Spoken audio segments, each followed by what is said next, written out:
தினம்தோறும் விளக்கேற்ற நல்ல எண்ணெய் இதயம் நல்லெண்ணெய். பீகார் சட்டமன்ற தேர்தலில் வாக்கு திருட்டு நடந்ததாக சுமத்திய குற்றச்சாட்டை எதிர்க்கட்சிகளால் நிரூபிக்க முடியவில்லை என்று இந்திய தேர்தல் ஆணையம் தெரிவித்துள்ளது. 243 தொகுதிகளை கொண்ட பீகார் சட்டமன்ற தேர்தலில் 202 தொகுதிகளில் பாஜக, ஐக்கிய ஜனதா தளம் தலைமையிலான தேசிய ஜனநாயக கூட்டணி வெற்றி பெற்றது. ராஷ்டிரிய ஜனதா தளமும் காங்கிரசும் உள்ள இண்டி கூட்டணிக்கு வெறும் 35 இடங்கள் மட்டுமே கிடைத்தன.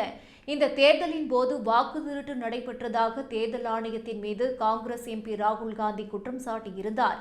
இந்த சூழலில் பீகார் தேர்தலில் வாக்கு திருட்டு மற்றும் வாக்காளர் பட்டியலில் முறைகேடு உள்ளிட்ட குற்றச்சாட்டுகளை எதிர்க்கட்சிகளால் நிரூபிக்க முடியவில்லை என்று தேர்தல் ஆணையத்தின் உதவி இயக்குநர் அபூர்வ குமார் சிங் தெரிவித்துள்ளார்.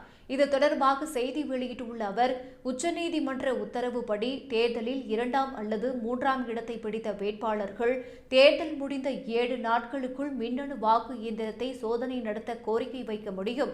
பீகார் சட்டமன்ற தேர்தலில் தோல்வியடைந்த எந்த வேட்பாளரும் மின்னணு ஓட்டுப்பதிவு இயந்திரத்தை சோதனை செய்ய கோரிக்கை வைக்கவில்லை.